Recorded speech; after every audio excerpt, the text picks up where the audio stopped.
नमस्कार मित्रों, कैसे हैं आप सब। आज हम बात करेंगे सावन के पावन महीने में भगवान शिव की भक्ति की। ये विशेष कथा आपके लिए प्रस्तुत है। सावन का महीना भोलेनाथ की पूजा के लिए अत्यंत पवित्र माना जाता है। इस महीने में सोमवार का व्रत रखने से भक्तों को भगवान शिव की असीम कृपा प्राप्त होती है।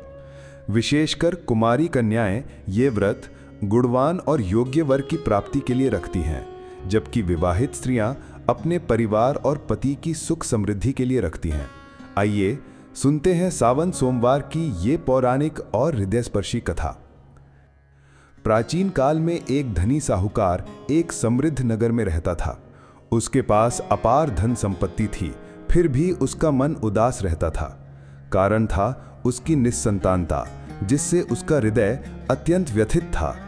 संतान सुख की कामना में वह प्रत्येक सोमवार की सुबह उठकर पूरी श्रद्धा से शिव मंदिर जाता। शिवलिंग पर जल, बेलपत्र और पुष्प चढ़ाता, दीपक जलाता और घंटों भगवान शिव की पूजा करता। एक दिन उसकी अटूट भक्ति देखकर माता पार्वती का हृदय द्रवित हो गया।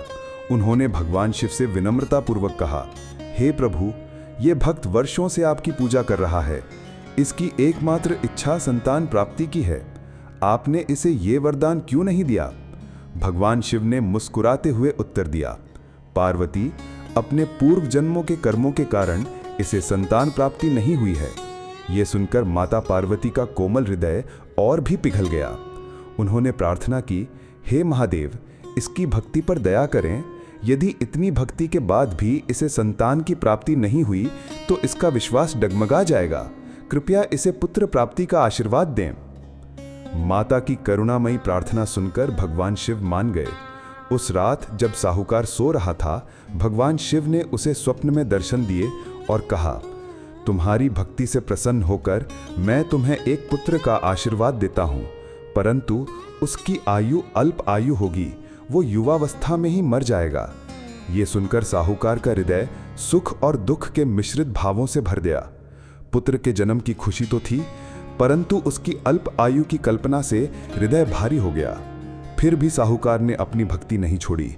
वो पहले की तरह हर सोमवार शिवलिंग पर जल, बेलपत्र और दीप अर्पित करता रहा।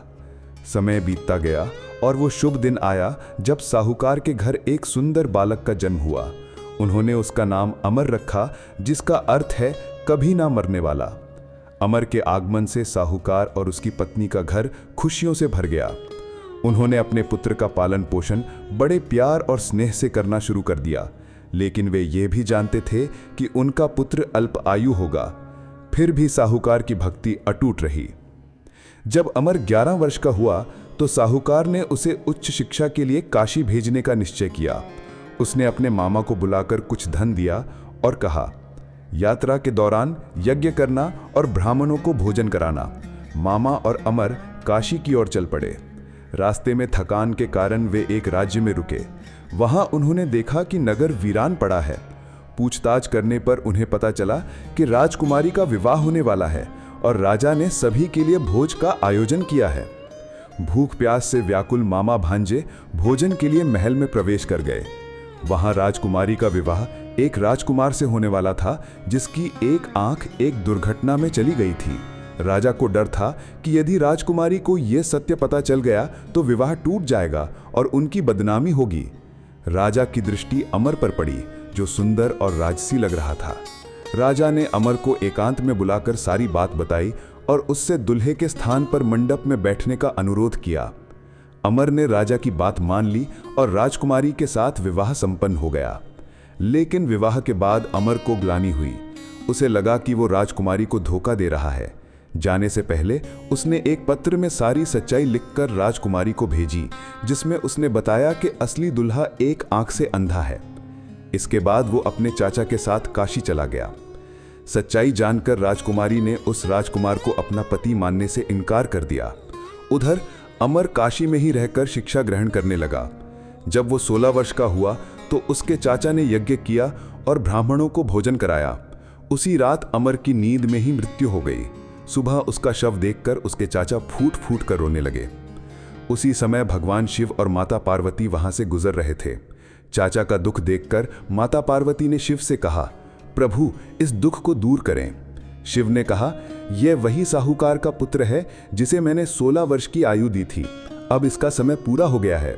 माता पार्वती ने फिर प्रार्थना की, हे महादेव, इसके माता पिता की तपस्या व्यर्थ ना जाए, कृपया इसकी आयु बढ़ाएं।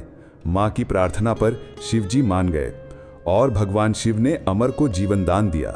अमर तुरंत जीवित हो गया और चाचा की आंखें खुशी से भर गईं। शिक्षा पूरी करने के बाद अमर अपने चाचा के साथ घर लौटने लगा। रास्ते में वे उसी राज्य से गुजरे जहां उसका विवाह हुआ था।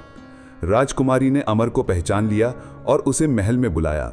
राजा ने खुशी खुशी अपनी बेटी को अमर के साथ विदा किया। जब अमर अपनी पत्नी के साथ घर पहुंचा तो साहूकार और उसकी पत्नी, जो पुत्र के मृत्यु के भय से दुखी थे, बहुत प्रसन्न हुए। उसी रात भगवान शिव साहूकार के स्वप्न में प्रकट हुए और कहा, सावन सोमवार की तुम्हारी भक्ति से प्रसन्न होकर मैं तुम्हारे पुत्र को दीर्घायु का आशीर्वाद देता हूं।